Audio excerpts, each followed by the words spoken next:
All right, welcome back to Social Distillation, the submarine still of the internet, where we attempt to drop the beat and pour white lightning straight onto your brain. What are we talking about today, Sebo? Apparently, masculinity and neuroplasticity. But Heath has a video that he saw on YouTube, and we're going to watch the first 90 seconds of that and why it's important. He's going to tie it into National Quitters Day. We'll talk about that since it's our first. Well, what day is officially National Quitters Day? I thought it was like 3 weeks in, So we're exactly so 3 weeks in right now. yeah.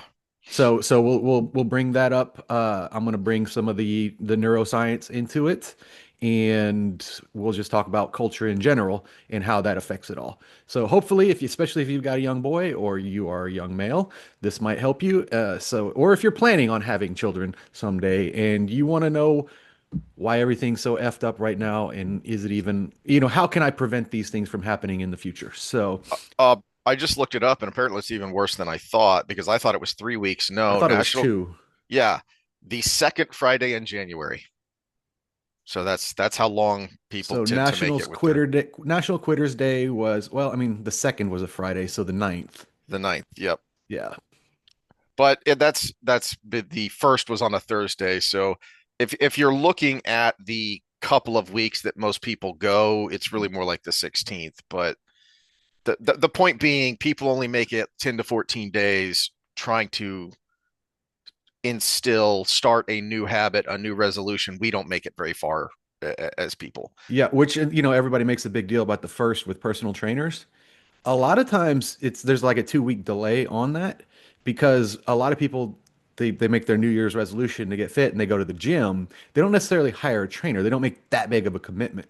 Hmm. So where this is a good time of year if you are a young trainer out there, to swoop in now and find those people that stuck around but they're floundering Yeah. because they stuck around, they're still dedicated, but they're starting to realize I need help. And be soft about it. Just be like, hey, let's do once a week. And you're pretty good about coming. It's not about the accountability. You're still here, but let's do once a week to get you started or something. That's a good little soft opening. People could commit to 4 sessions a month. That's not too bad. That's like your cell phone bill. That's not horrible. But if you go in there and say, well, I can do this for you. We need 3 days a week. We need this and that, da, da, da, and you're going to be on this diet program, everything. You're coming in strong. Coming in strong. Congratulate them for sticking with it. Say, "Hey, it looks like you could use a little help." Be there. Just be there for them. Even maybe give a little bit of free advice here and there. Hmm. But But I think the key to the opening, not just for selling yourself, but also just genuinely helping that person is, hey, first of all, good job. You're still here. mhm. Way to keep at it. But the where this ties in, this is a channel I've referenced before, Echo Chamberlain. He's a New Zealander. He mostly talks literature and film. He's actually written books. He's got a new book that's out now. Um, and it's and so he comes at it from that perspective, similar to the Second Story Girl that we've watched a bit of lately. He comes at it from the same kind of classic literature lens, and he had a an interesting video that coalesced a number of things in my mind that I was already thinking about, but I think he condenses it very nicely in the first 60 to 90 seconds here of what I want to kind of rant about. Okay, so the title, if you're just listening, is Hollywood Doesn't Make Anything for Boys Anymore. Boys deserve to be entertained. Modern Hollywood produces nothing special for them, and I'm going to explain that this isn't just due to ideology. There's something more fundamental and more disheartening going on. Firstly, we need to spell out what boys want and are missing out on. Boys are thrilled by the liminal territory of reaching for a higher branch, of attempting a skate trick just beyond their skills, some new sensation that is fueled with originality and risk. In entertainment, it is the same. They are magnetically drawn to content that is several years beyond their age, with violence and gore and suspense they're not sure they'll be able to handle. Stuff that might make them flinch or leave them reeling when they're trying to get to sleep. They love stuff that pushes those limits. Terminator 2. Non-stop adrenaline-fueled kinetic action with an awesome robot chasing another awesome robot with shotgun twirls, motorbikes, a truck, a freeway obstacle course, and Guns N' Roses playing over the top. The Matrix, where a hero was revealed as just a drone in a pod, his life force being harvested like millions more in a terrifying existential dystopian nightmare, who then gets cybernetic upgrades and uploads skill sets into his brain like freebasing pure awesomeness. Can modern Hollywood produce any content like this that would viscerally appeal to boys? Fuck no. Boys are capable of aching yearning for films that strike surprising registers of sensitivity.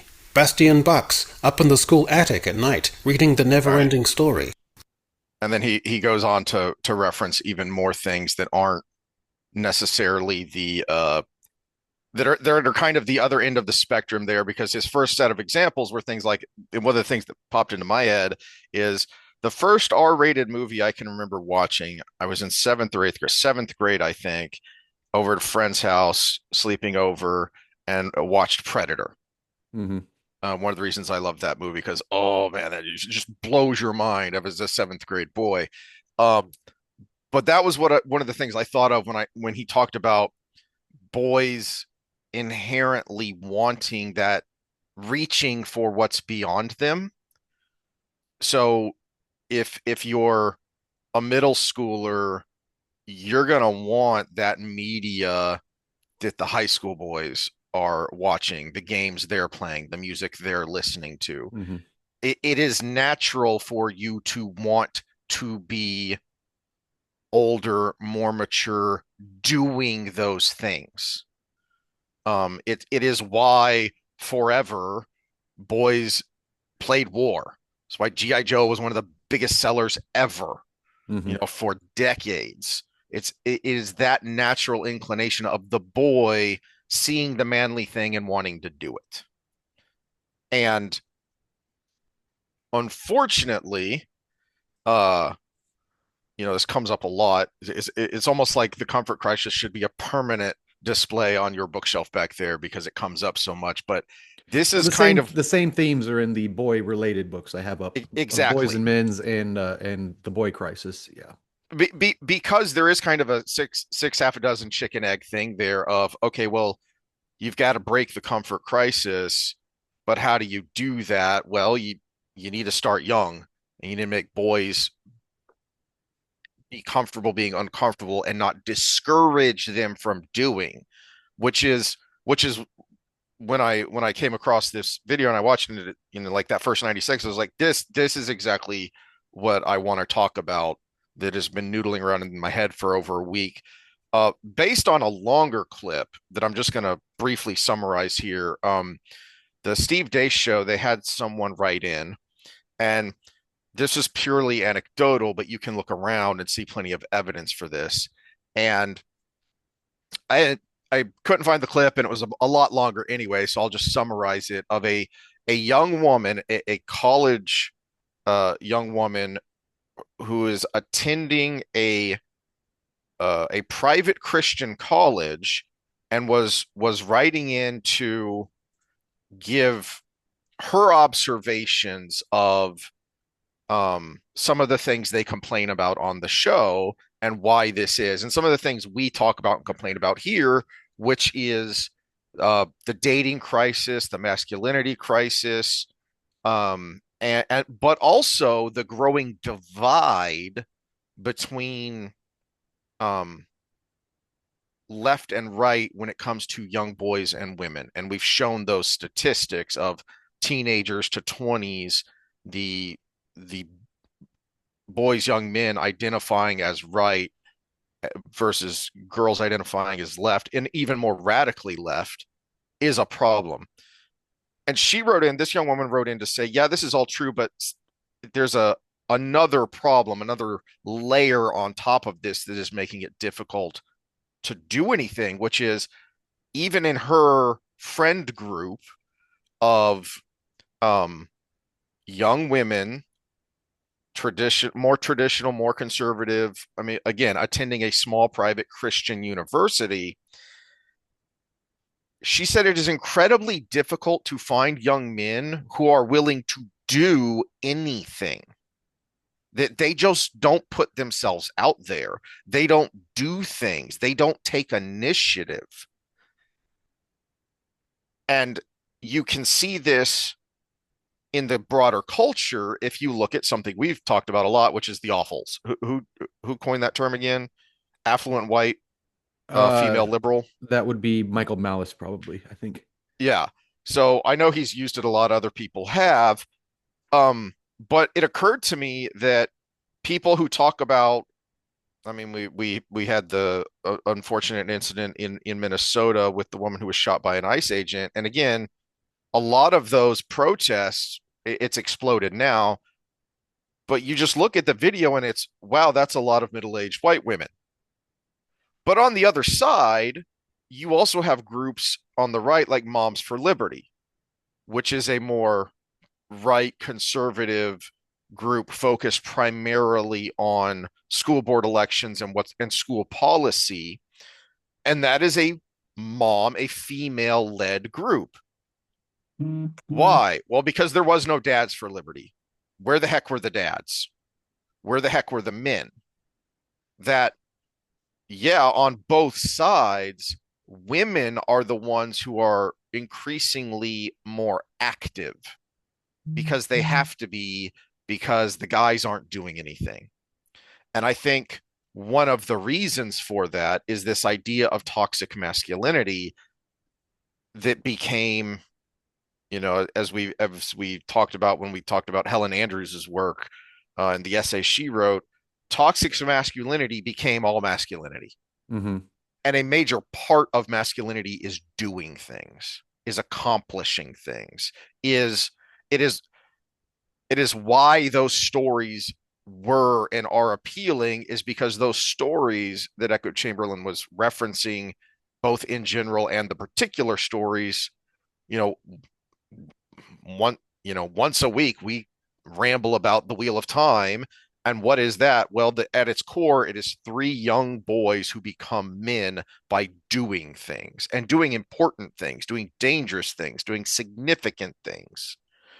Well, if you don't have that example in real life with positive male role models, but then you also don't have those examples in fiction where you get to read those kinds of stories or watch those kinds of stories that inspire you to replicate it on the smaller scale in the real world, well, it makes sense that you're going to get into this mental rut that becomes a physical rut of not doing. Mm-hmm. Am I making sense or am I just yelling at the clouds? No, you're making sense. I was pouring through some literature here as you're going because I'm trying to give the other angle to it and how it develops. But go just a second longer. Let me put this in, organize this for a second. And Well, exactly the fancy word we Sam used at the beginning to set us up here, neuroplasticity, mm-hmm, fun term I learned from Martha Beck's book. And it's this idea that, as she sets up in the beginning of her book, for a long time, psychologists, neuroscientists thought that your brain was essentially fully formed pretty young. And then as research went on, that age began to be pushed out of, oh, well, no, your brain still is developing. You're not solid yet. Your psychology, your brain isn't solid yet until this age, and then finally they realized, actually, no, your brain is pretty malleable, and it can become atrophied just like your muscles, but can also be built just like your muscles. And so this is where it ties into National Quitters Day, is if we have a couple of generations of boys who have been indoctrinated into passivity, how do you break that? Because it's not enough to just know, oh, this is going on and it's not good. You also need to know what to do about it, one, but then two, that's not enough. Because as I've said before, I kind of use this, we both kind of use this as our therapy sessions of talking out loud, but also mm-hmm, for accountability. Because it's one thing to talk about these things of, hey, we need to do, it's another thing to actually do it.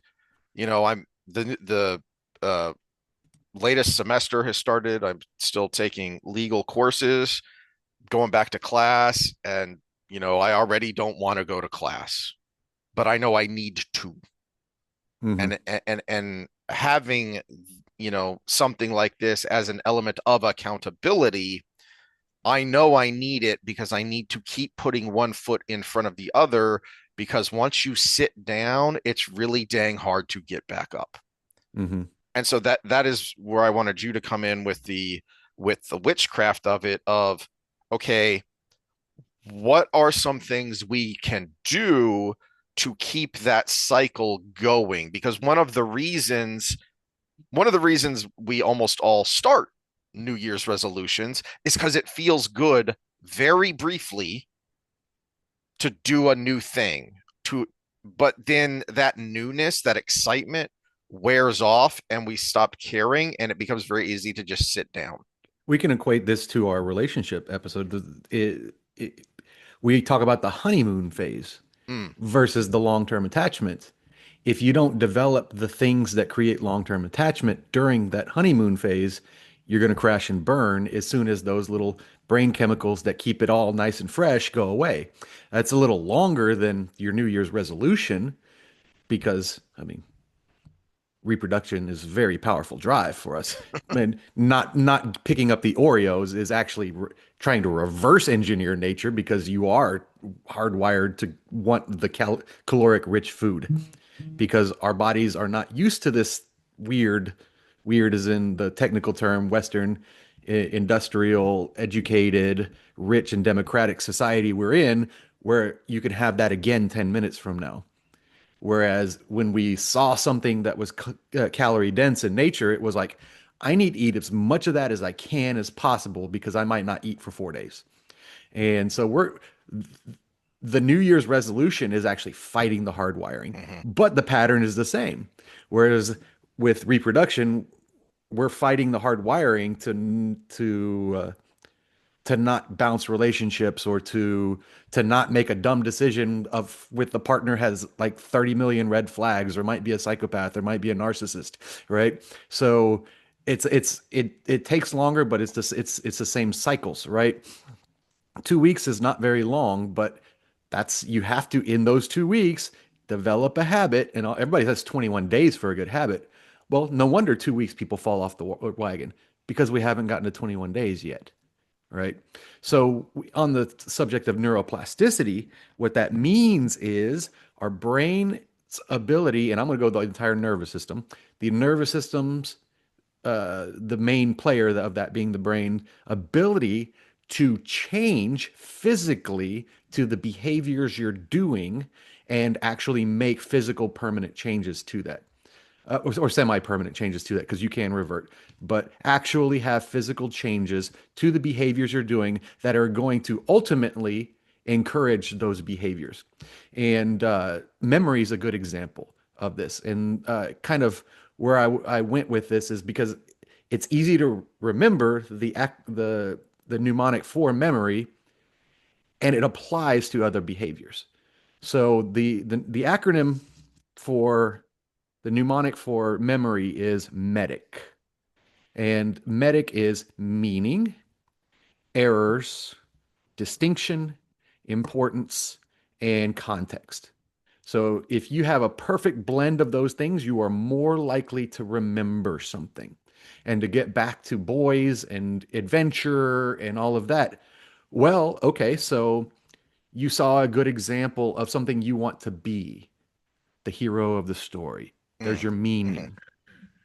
Error, climbing the tree. He said that, reaching for that branch, unsure. You're making decisions based on guesses, and you are more likely to make errors. And that when you have that error, you're more likely to remember what about that thing caused you to make that error. Oh, I didn't wiggle it first. Or it was really dry looking, but I still grabbed it. Or or or there you was no leaves you on it. It could have been dead, and I you still learn grabbed that it. sound for any boy who climbed a tree or climbed lots of trees when they were young, because that's what we did, because we didn't have cool toys like we do now. We had better toys, frankly. But anyway, you learn the sound of Mhm. whoa. that doesn't sound right. That's you learn that that creaking of that sounds like it's going to break, and it becomes hardwired so that next time, uh-oh, let go. Yeah, and distinction, did that stand out? All those things we just said, what stood out about that? That okay, was there the creaking sound? Was it did it feel different? Did it feel different when you grabbed it? Did it look different in the ways that I described? Importance. Well, if you mess up, you get hurt. And context. Well, I know I'm climbing trees. I know this is risky behavior. I know I need to pay attention to this. I know the higher I get, the worse it gets. So the great thing about climbing a tree in this example is it has every single one of those things. Maybe meaning would be a little abstract.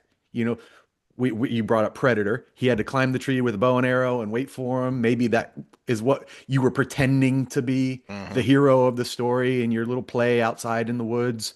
So that makes it more likely to be a conducive learning environment if you have all of those things. But you can apply that to your fitness goals. What does this mean to me? Okay, I'm pre-diabetic. I'm not saying me. I'm hypothetical person here. I'm pre-diabetic. Uh, my my child just had a child, and I'm not getting any younger, and it's really hard to kneel down on the ground and play with a small child. But they had complications along the way, so I need to help in the beginning with this baby. Okay, maybe you need to be in more shape. There's a lot of meaning we can apply to it. Error. We brought up the people who tried it on their own versus got help or whatever. If you're new to exercising, you're going to make a lot of mistakes. You're going to say, oh, this is going to help me not eat that thing, the donuts that I love in the morning. And you didn't think it all the way through, or your plan crashes and burns. I'm going to do this and this and this, and you're going to make mistakes. So you have to go on and say, okay, well, I didn't account for this other thing. I didn't account for the office manager bringing in donuts and sitting them right next to my desk on a Friday. How am I going to account for that? So that error is going to fuel your drive forward. Distinction. That one's a little harder. Uh, I think that can blend with context because if you develop a pattern of going somewhere to do it, going to the gym, going to the trainer, going to whatever, now you've kind of you've changed the context, but also made it so different from your regular life that it actually stands out. And importance. Is this important to me? Tie that back with a meaning. So all of these things make it more likely that those synapses are going to fire not only together, but in the correct way. That if something just fires randomly, it releases different signals than if neurotransmitters than if it is done purposefully. And that's kind of a we're going down a rabbit hole there, but that's a three lecture biology uh, lesson just in and of itself. But just know it's different if you just do something without intent and voluntary intent than if it just happens to you and how your body responds to it. So yeah, that put those two things together, and when that happens, your body inside says, keep that connection. Well, it's you brought up as an analogy because in sort of related in a lot of ways of when we talk about relationships is, look, know that the honeymoon phase is going to end. It doesn't mean the relationship is ending, but be prepared because it is going to change. It's At know that minimum, you it's are, going to be cyclical. yes, know that once you start on this, mental and or physical journey of improvement, that it's going to be very exciting at first, much like a new relationship, but then going to become routine and you're going to lose that buzz that you first had. Be ready for it, and then you are going to more easily be able to get past that gap, that little chasm where you get to the other side, and now it's becoming a habit. It's becoming, you know, a positive necessary part of your life is that, hey, 1 hour a week I set aside time to do this thing. You Hmm. were you were learning the piano. Isomorphic talked last year, when we were talking New Year's resolutions. He was going to get back into doing math because he liked math. He's going to, whatever it might be, it's going to be exciting. Realize you're going to hit a hard spot where it feels like drudgery and trudgery. But once you get past that, then it becomes an integral and rewarding part of your life. But then how do you? So it's one thing to know it's coming, Hmm. but then how do you get through that phase, that gap between that the reward centers aren't firing like they used to, but I've got to make it over here to where it becomes a good habit. Hmm. Which is tough because when we talk neuroplasticity, I just gave the used climbing a tree as an analogy for increasing memory and increasing learning, but also pulled that to looking at the New Year's resolution as an example as well. But we are talking about with exercise, one thing we do is we create as risk-free of an environment as we possibly can, which Mm. is good. Us professionals, that you should be doing. That is your number one. That is your number one responsibility as whether you're a personal trainer, strength and conditioning coach, physical therapist, occupational therapist. Name the ways that we physically help somebody. It should be they should never be hurt with you. Appropriately uncomfortable, wasn't that the phrase? Appropriately, yeah, appropriately uncomfortable. Uh, but at the same time, they're going to develop better habits when there is some sense of uh, mystery or something out of their control. So how do we do that as professionals is a golden question, right? How do we, well, sometimes just making them uncomfortable. They're learning new things. They're learning an exercise, or maybe they were scared of it to begin with. Everybody's scared of deadlifts, right? And most trainers are just going to say, well, we just won't do them because I don't want to make that. I don't want to have that fight with my clients. Maybe as a professional, it's your job to convince them that ultimately it will be better for them. We're just going to take it slow and work on all the things necessary to make it happen without them getting hurt. My great example is I always complain about the one Eric Cressey article I hated, which was never do dips with your baseball player. Mm-hmm. And then he goes on to describe an incorrectly done dip. I look at a baseball player that can't do a dip and I say, well, why can't you do the dip?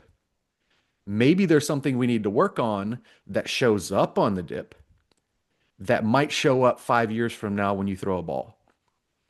And so we say, okay, we're not going to completely avoid it, maybe right now, but we're not going to completely avoid this thing. We're going to try to see if we can work through what is causing you to not be able to do it correctly. And once you're able to do it correctly, hey, it's a great exercise. We got something new to our repertoire. And what I've learned about all walks of client is when they can do something they couldn't do before, that's their favorite exercise. Mm. So if they were scared of deadlifts and you get them where they can pick something relatively heavy up off the ground without hurting themselves, they love them. If they're this typically female clients, if their bench press is barely the light bar because they've never done it before, then they get to where they're doing the heavy bar and actually beating a few men. That's their favorite exercise. So it's a different approach and it allows for that little bit of risk and danger. Now, your job is to make sure that risk and danger is not too much for your client. But again, uncomfortable. We have to push a boundary Mm-hmm. slightly past. So just kind of thinking out loud here, a thought that kind of popped into my head after I asked the question of how do you bridge that gap? And as you were talking, one of the thoughts I had was have multiple points of reinforcement. So, for Mhm. instance, a couple of analogies here is I talked about going back to school and knowing I need to, but also not wanting to because physically, mentally rut. I just want to sit here. But I've got you people out there. I've got my wife, I've got my kids, I've got myself and other things. So it's more than just me forcing myself to do it. It's more than just, you know, you dude broing me and shaming me into going to class. It's more than just, my wife. No, it's all of it together. Similarly, I hate virtual books. I want a real book. And it's not just because I'm a grumpy old man. It's because I learned a long time ago that I like taking notes because I almost never have to look at my notes. If I do it properly with multiple points of input, then it sticks in my brain better. I have a book that is something tactile. I am reading it. That is visual. I am writing. Now I have something mechanical. As you've talked about, one of the best ways to remember something is to rewrite it in your own words That's where I was just because about to go. Yeah, yeah. you're making your brain work. You're making your brain synthesize the data. Um, I like to when I'm taking notes, if I'm making flashcards or whatever, I like to get in a quiet space so that I can talk out loud.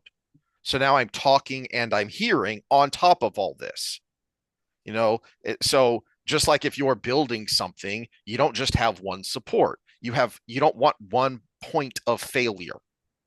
Hmm. If you're building a structure, you want I've got a cracked rafter in my attic. All right, yeah, I need to take care of it, but it's not an emergency because the way the load is distributed with how the attic is constructed, one cracked beam doesn't make the roof fall down. That's on purpose because that would be really bad. Well, same thing here is come up with ways where you have multiple points reinforcing whatever it is you're trying to do to help push you through that gap.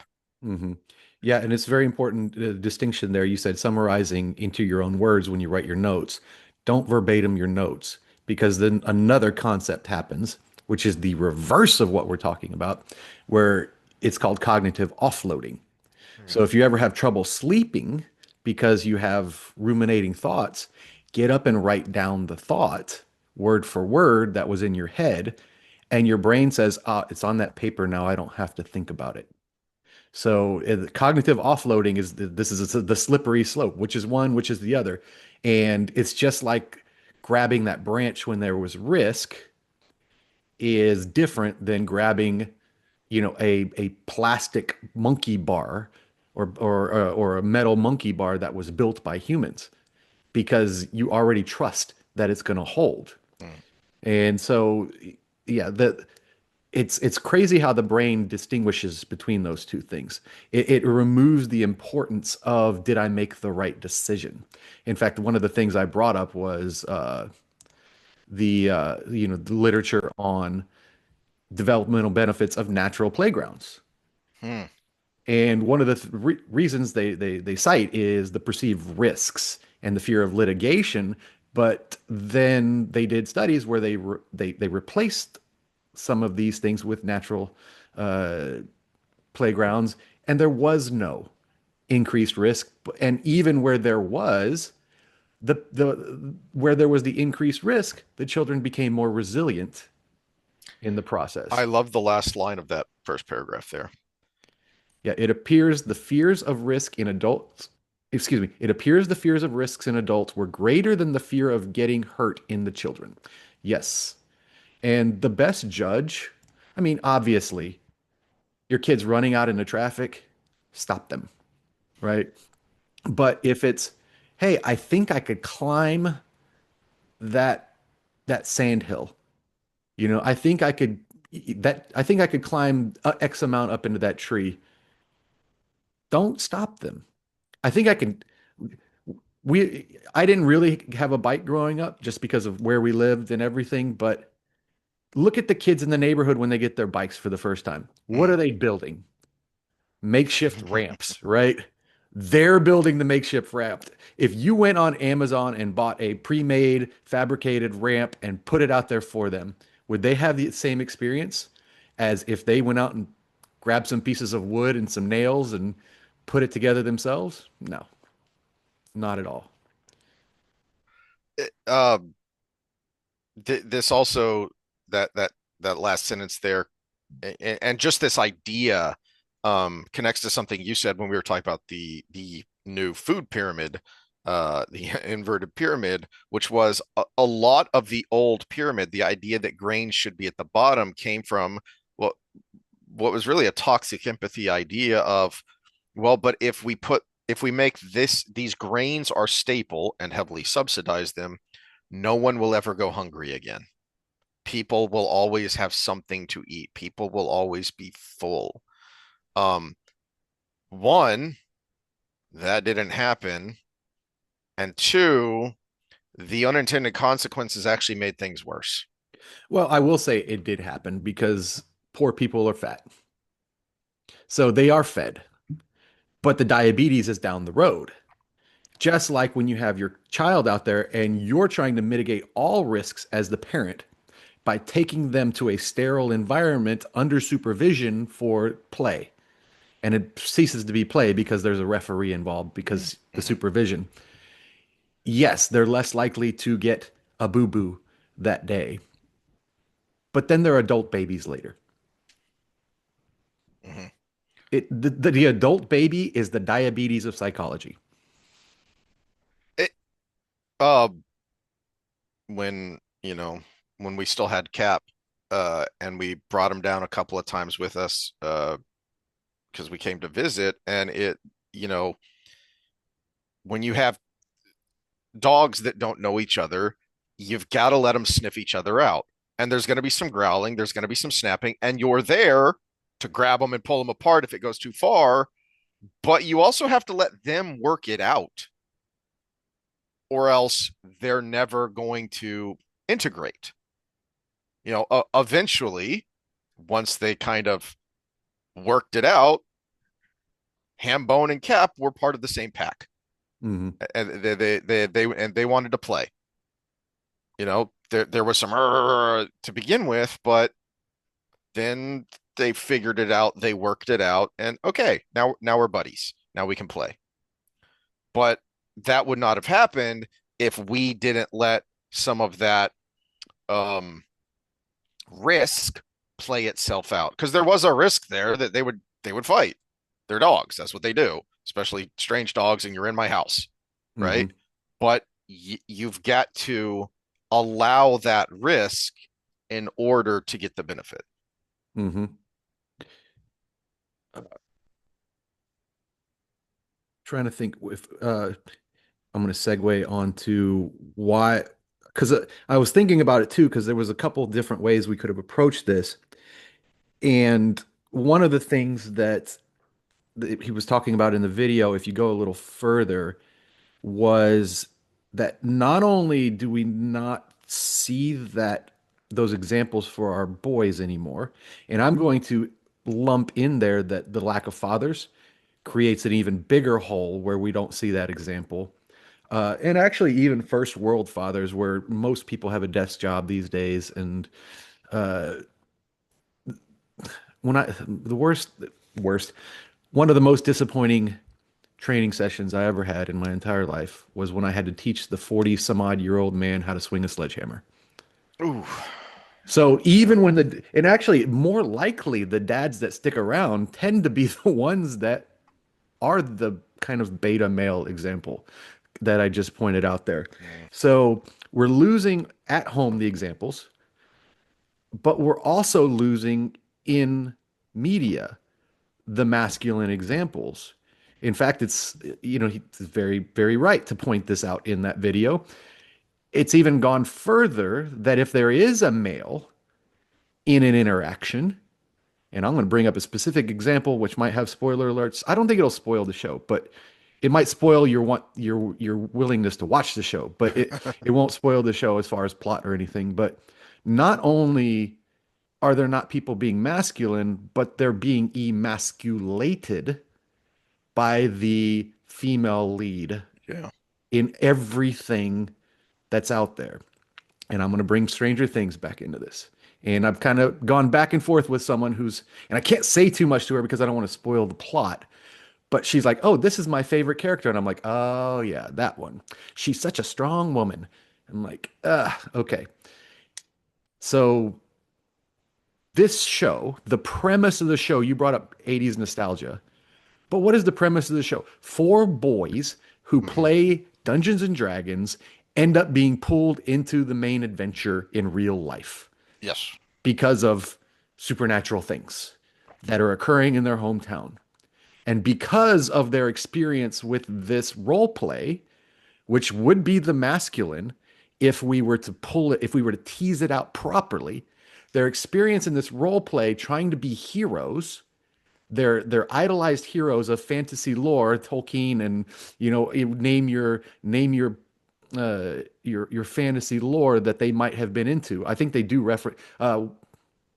Henderson goes on a rant about Tolkien to Steve the Hare Harrington in one of the episodes, and is like, why don't you know all this stuff? So we'll just stick with that. The hero's journey, Hmm. basically, and they're fantasizing about it in role play. They're interacting, socializing. If we teased that out, think of the male positive roles you could have pulled from this series. But no, Hmm. especially starting season halfway through season two and in season three, this was the whole premise of the show Yeah. was every girl is smarter, and if you just listen to the girls, you would have won. Hmm. And then the last season is basically look at the girl bosses go. Well, you know And what? so they took away this thing that was the target audience away from the target audience. And Yeah. so not only are less people doing those things, when they want to see something that involves those things, they're emasculated in the process. Contrast that, which what I thought was a very good dynamic, and it's been a while, so I've been having to dredge up in my memory because I was so skeptical and my expectations were so low about season 5 that when it finally came out, I didn't rewatch the series because I was like, this is just going rewatching is just going to remind me of the good things about it and make me even more disappointed. So as I've been watching retrospectives and talking to people like you who are now getting into the show now that it's I finally finished it this finished. last weekend. Oh, you did? Yeah. Well, okay, so contrast some of the things that happen in the later seasons with David Harbour and Winona Ryder in the first season. That is a really good male-female dynamic because Hmm. he's kind of, look, all right, you're being hysterical. I understand your child is missing, but The person that I'm kind of arguing with is, don't you blame her? I'm like, well, yeah, we have a supernatural event that put her child in grave danger. That I exactly. get. Instead, it just kept getting worse. That But I felt like in the first season at least, neither one of them were wrong. It is like the one of the it was, scenes they were both from right from their perspective. exactly the Yeah. like the scene I praised from Gunn Superman where Lois and Clark are arguing with each other over this thing he did as Superman, and she's not stepping all over him, she's not crushing him, she's making her point from her perspective, and it's a good point. But he has a different perspective and he's making his point, and it's also a good point.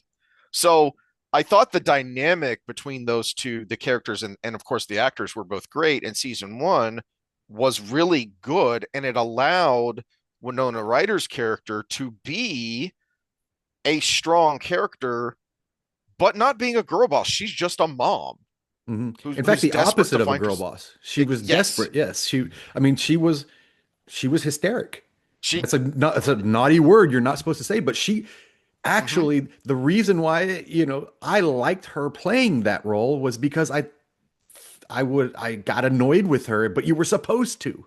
yes. You were supposed to. She was doing such a good job being hysteric that it was Hopper is the character Harbor Mhm, played, comes in and actually provides that solid base for her. But then exactly. as the show progresses, they made him into a buffoon, Yes. and uh, Jonathan, her son, who was doing good things in the first season, becomes a patsy. Mhm. And there was a scene where he fights with his love interest, And he's absolutely 100% effing right. Hmm. This is not a perspective thing. He was absolutely correct and quote unquote won the argument, which there is no winning an argument with a loved one Hmm. for everybody out there. There's no winning an argument. You may have got the facts right, but if you won the argument, there's some bitterness that's going to be on the other end. But she admitted, she's like, okay, you were kind of right about this. I should have done this different. And then she goes and talks to her mom. And her mom's like, they just don't understand. You just need to actualize, basically, was the speech. And then because of supernatural events that nobody could have predicted, she ended up being in the right later, sort of ish. Lucky is what it was because the screenwriters wrote it that way. And he's basically reduced to the "I'll never doubt you again" role, and it goes on like that, where he's bowing and scraping behind her the rest of the show. So it's they take the thing, and this is where I think Hollywood's doing it on purpose, is they take the thing that should be for a target audience, and then they completely push their message the entire way through, and it is emasculating boys. We see testosterone levels dropping like crazy. Lots of reasons, environmental reasons, but part of it is just the lack of risk taking, the lack of role model, the lack of anything that's going to drive you physically forward as a male. The school system itself is designed to emasculate you. Um, so I wasn't planning on bringing this up, but I saw this and it was hilarious. I don't know if you want to pause to find this video. Um, some guy I'd never heard of, some fitness influencer YouTuber guy got together and challenged um bodybuilding dwarfs, male midgets. I don't know if I'm allowed to say that, but no, dwarfs. They have dwarfism and gigantic Amazonian bodybuilder women and had them compete against each other. Have you seen this video? I have not. Let's pause for a second because, all right, so the reason this video popped in my head is because it goes directly to something you touched on earlier, which is, yeah, we're talking from the masculinity perspective, and boys, young men, you need to do both mentally and physically because that's what it means to be a man, is to do, and that's been beaten down. But also, this has created, this incredibly warped idea of what masculinity and manhood is, and this idea of the girl boss of I can do anything. Oh, geez, honey, no, you can't. It's that we have been tamed. It is Hmm. like the video of, they're hilarious to watch, but the cat beating up the giant dog, and the dog's just looking at the owner going, "What is going on here?" And it's, yeah, it's funny, but it's also that dog has been tamed. Okay, Hmm. that dog considers that annoying cat part of the family, part of the pack. And obviously, Otherwise, disclaimer, there are exceptions to the rules. yeah. And we're about to see where that the exception has to be very exceptional. But I saw one the other day where there's a real court case where this mother of this young, I think he was a young adult, was suing the victim of the robbery from the young adult male because she turned around and beat the crap out of him. She was a professional boxer. And she turns around and had something heavy in her purse, whacks him twice with the purse, and then breaks his orbital with her hand. And so the mother of that would be robber, attempted burglar, was suing the lady, the victim, for $1.4 million because I guess he had had his eye replaced or something. And he was very, very injured, but the court ruled against her. They said no, that was clearly self-defense, and Hmm. she beat up the guy. Now he was young. He might have been late teens, and he was not very big, but yeah, play stupid games, get stupid prizes, right? Hmm. And that was a very good example of boss bitch right there. I mean, Yeah. she didn't even flinch. She felt her purse being tugged, turned around, whack whack, boom, and got him. And so there are exceptions to the rule, but in the same vein, put her in the ring with an equal size, equal experience boxer that's male. and he could be just like we saw with Leah Thompson, could be not good as a male and still beat her in her own game. So, Mhm. I tell the story. I got to wrestle with an Olympic alternate female wrestler, and I had to take it easy on her so she could get her practice in. And I barely did well in high school, so the difference is huge. So bell curves, overlapping bell curves, or whatever. But let's get to the funny video. Yeah. It's a 30-minute video, so I only picked one of the events here. And as Heath was saying before we came right back on, he said you would think this would be the event that would benefit the giant females over the males with dwarfism. But here we go. This is the carry, and so they're going to have to carry the opposite. So one of the dwarfs is going to carry one of the females, and one of the females is going to carry one of the dwarfs. Around the green plate and back. 3, 2, 1, go! That was early!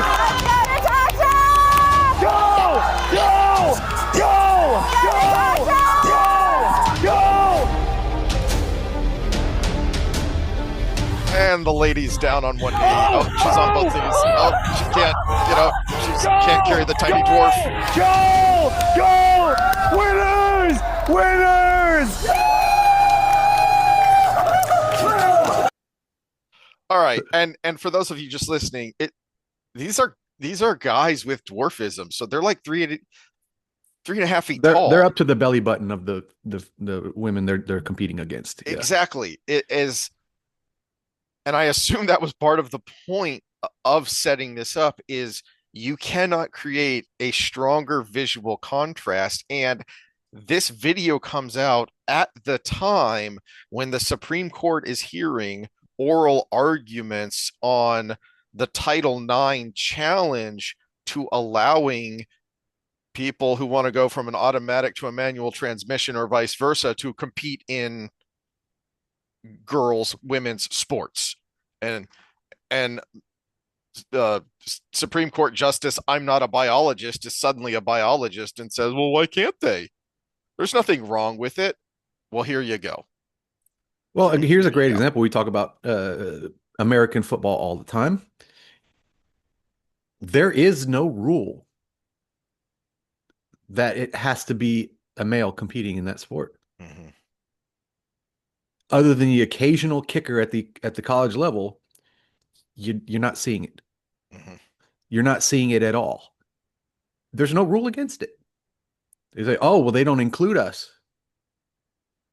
Actually, technically, you could go try out. Mhm. You could try out anytime. Same thing with baseball. It's, oh, well, there's softball. Well, yeah, but there's nothing that says that a girl can't play baseball. And in fact, in younger leagues before, puberty hits and the physical difference starts, you will see girls playing on non-softball, fast pitch baseball teams. But once that physical difference starts to manifest, they can't keep up. Mm-hmm. And so a few have tried and not made it very far. And there are base female baseball leagues elsewhere, but there's nothing prohibiting them from trying to make the majors. Um, it's just the difference is too significant.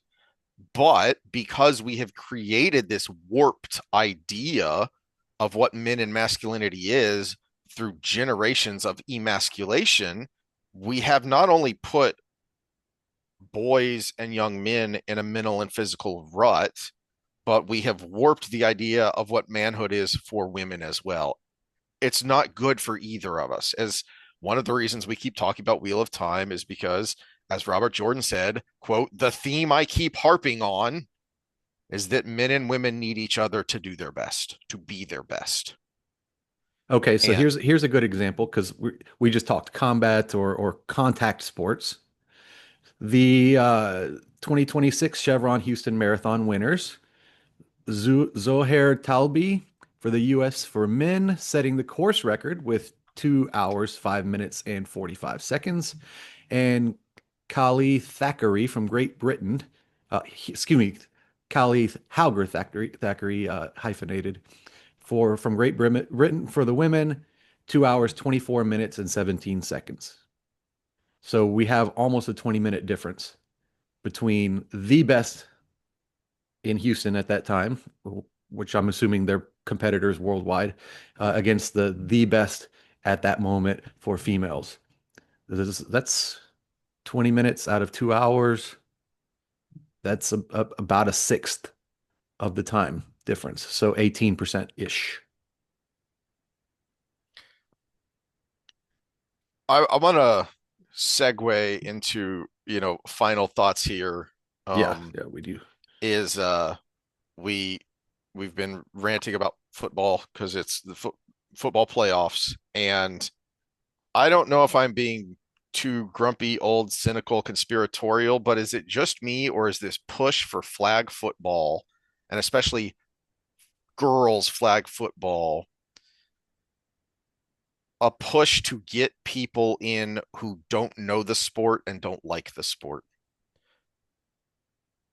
Because you're taking away one of the key components that attracted boys to football in the first place, which is going back to our opening with Echo Chamberlain's, you know, monologue there about what boys like when it comes to stories, is the danger, is the risk, is the reaching beyond. So the violence was an integral part of the sport. And that has been slowly stripped away over the past couple of decades. Yeah, this is a tough one because it's the insistence that it become officially a sport. I mean, they're flag football leagues all over. I Mm-hmm. mean, I have no problem with you know, whatever flag football association of your local area getting funding and getting money from parents and doing just like all little leagues and overcharging you for everything so they can exist. Mm-hmm. That's fine. And if you can find enough girls that want to do it, you would probably take a big area, like my area would probably be able to do it, South Houston area. But yeah, if you can find that and and you bankroll it, that's fine. That's capitalism right there. But the insistence that it become a UIL sport when there are so many other sports that could be UIL, like lacrosse or water polo, or and that's male female. There's male female lacrosse, wrestling in some parts of the world is not UIL, right? Where we grew up, it wasn't UIL. There's already sports that exist that are male female that could be UIL. So there's a feeling of just another instance of we want what you have to our way. Which, for anyone who doesn't live here, UIL, it's the governing body, meaning it's an It's an officially official school. sanctioned Yeah. school sport, Yeah. not a club or an extracurricular, type thing, but an officially sanctioned school sport, school team. And there's this push to get in Texas to make girls flag football an officially sanctioned sport, and that is, to me, an interesting marker, much like with that carry, is, well, you would think this would be where the girls have the most advantage, and same thing with flag football is, oh, hold on, if you're taking the violence out of the game, if you don't have to worry about needing to be 300 pounds as a lineman because you have another 300-pound man in front of you trying to knock you over and kill your quarterback, well, if you take all that out and it's just about speed and agility, and, well, this should be an even playing field. Why do we even need girl sports? And yet, for anyone who's ever played flag football and done it on a co-ed team, there's a reason co-ed teams have a minimum girl requirement, that you must have a minimum number of girls on the field at any given time, because otherwise it wouldn't even be remotely fair.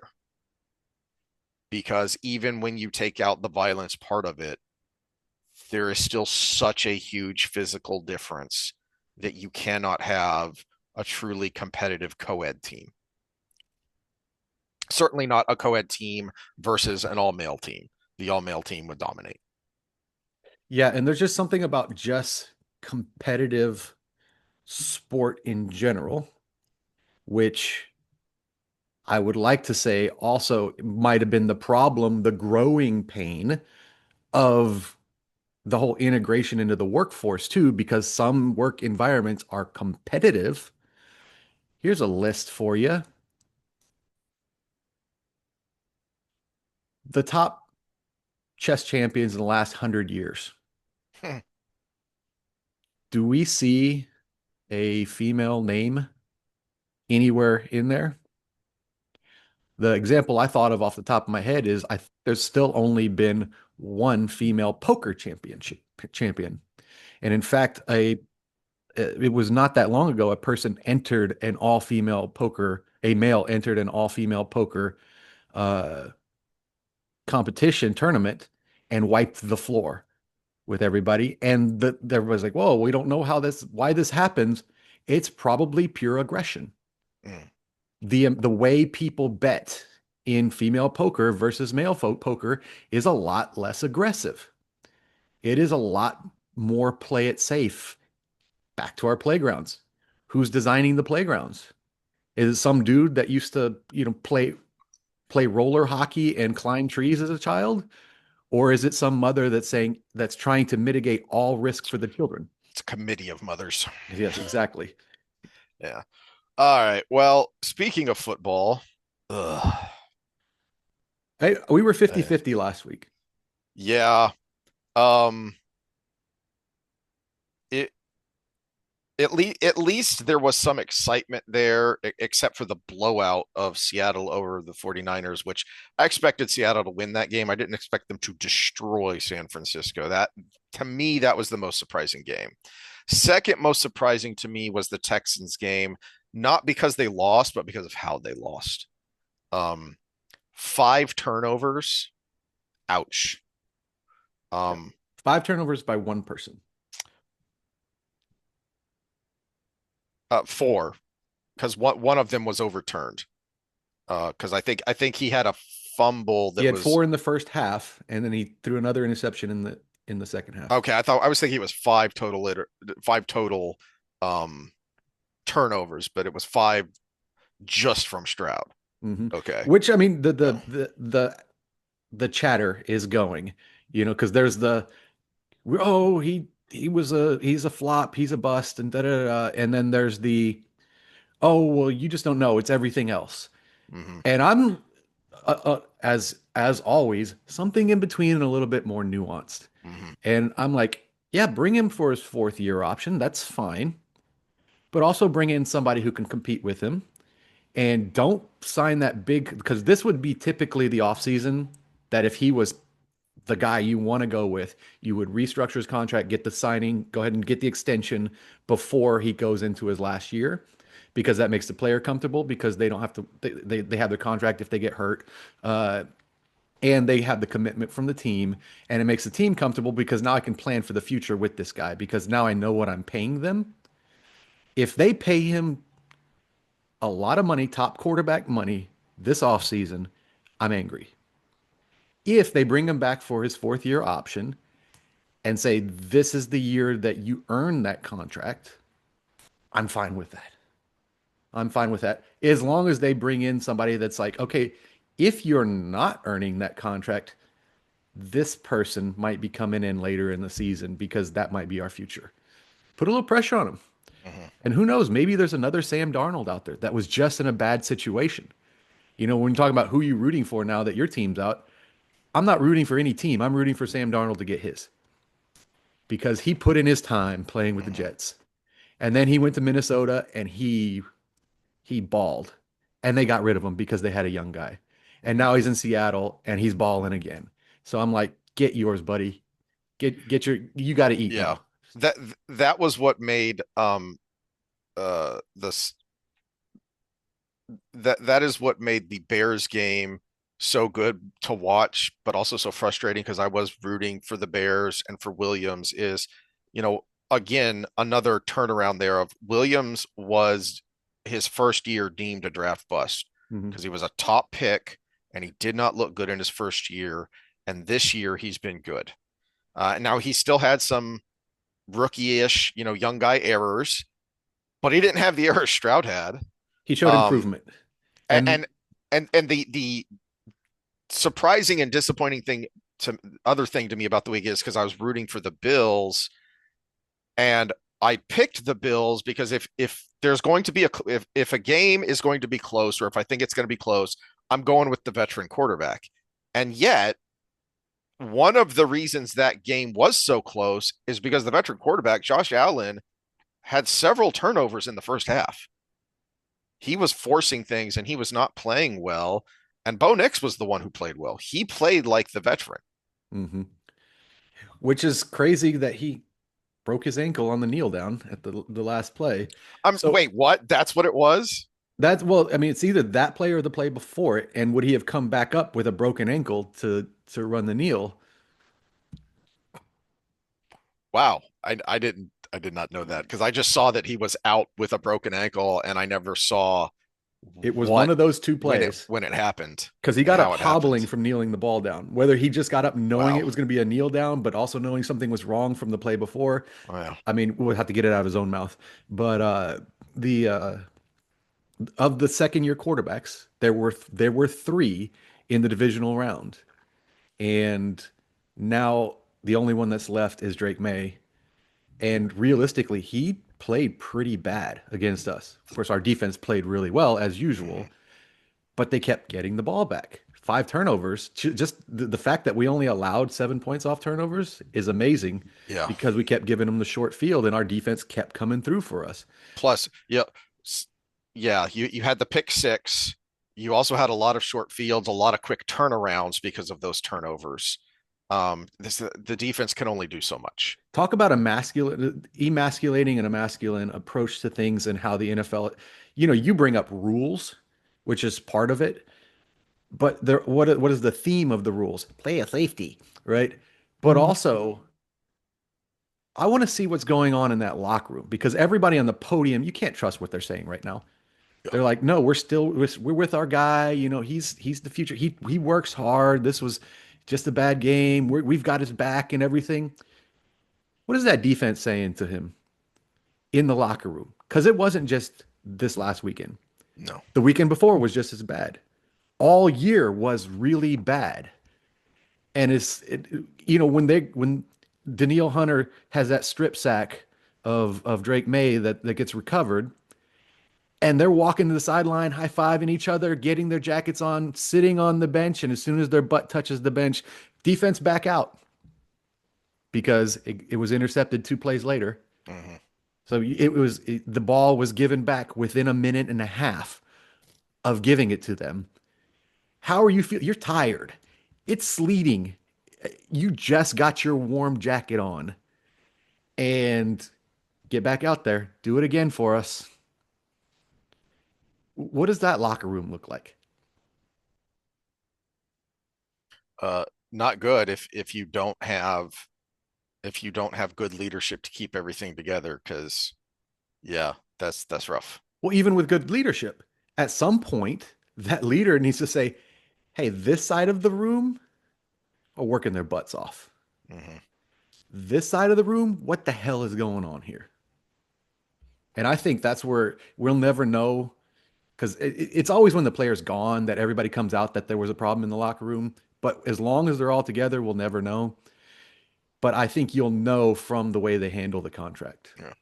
All right. Well, final thought predictions. I actually had a fleeting thought last weekend that I didn't say out loud that now looks like it might be coming true is when I was looking at the matchups, I thought, we could end up with a Seattle versus New England rematch where Seattle excises those demons of that inexplicable pass on the where were they the 3 yard line when you have Marshawn freaking Lynch and you throw the ball.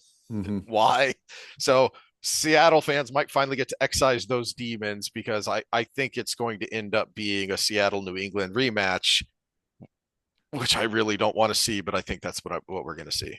I'm thinking Seattle's in. Uh, it's hard to count the Rams out, but I think Seattle's in Mhm. just because they're playing at such a high level now. They're healthy. Everything's going for them right now, and they're playing at home.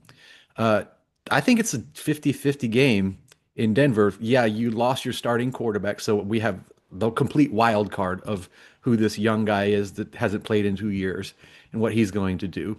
Uh, but also, this is the third top five defense that Drake May has played in a row. Los Angeles, us, and now Denver. I mean, possibly top three defense because I think it was Houston, Seattle, Denver in that order of top defenses. He's pretty freaking beat up from our game and from that Chargers game. I think he was Mhm. sacked 8 times in the Chargers game. He's pretty freaking beat up from those two games, and now he's facing it again.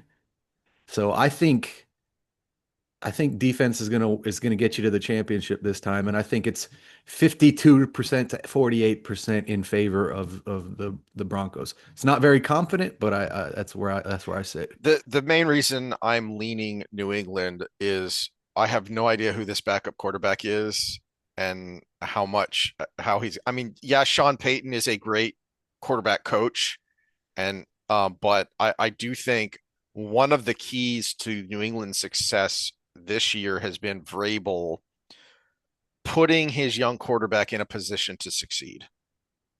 I don't know. He got pretty. If he hadn't been getting the ball back over and over, our quarterback put him in a position to succeed, not Vrabel. Well, but then Vrabel played it very safe. that's my point though, Yeah. is he knows how to he seems to know what his quarterback's limits are and to get him to that line without crossing it. Mm. I think that's one of the reasons Drake May has had so much success this year is structuring the offense so that we're going up to your failure line and we're not getting too close and we're not pushing you too hard so that even when you have a string of games against tough defenses that are beating the crap out of you, you're still able to hold it together. Yeah, and we'll see how he plays this because I take the first drive into as the example for this, in kind of getting into Vrabel's mind. And actually, the biggest mistake our defense made as a whole was on that first drive. We had them third and like 15 or something, kind of in field goal range, and they played for the stop. Just play the sticks, just play the sticks, and they got all but 1 yard of it on that play. That was a mistake because that allowed them to go for it on 4th and 1 instead of being forced into the field goal. And in Vrabel's mind, he's not afraid of our offense. So he's like, you know Yeah. what? If I miss three here, that's fine. I have a chance for seven. And if I give it up to their offense on the 18-yard line, I'm not afraid of that. And so he went for it. And 4th and 1, the conversion rate for that pass they threw was pretty dang high. So it was that thought process of I'm not afraid of their offense. Yeah, we could take the three, but it's 4th and 1. I mean, even if he like scrambles out of the pocket to get 1 yard is most likely going to happen, right? So yeah, the mistake was made playing that shell coverage on that 3rd and 14 and letting them have all but 1 yard and playing the sticks. And I'm just like, you can't do that because now you gave him an option. Yeah, I think that coaching matchup between Peyton and Vrabel is what I'm most interested in this weekend when it comes to the championship games. Um, I'm curious to see how after the beatdown Seattle put on San Fran, I'm curious to see how they're going to match up with the Rams and how close that game's going to be. But I do think that the the the Seahawks are firing on all cylinders and they're playing very well. So I you're saying Seattle Broncos, I'm saying Seattle New England. We'll see what happens this weekend and we will ramble about it next weekend. All right, sounds good.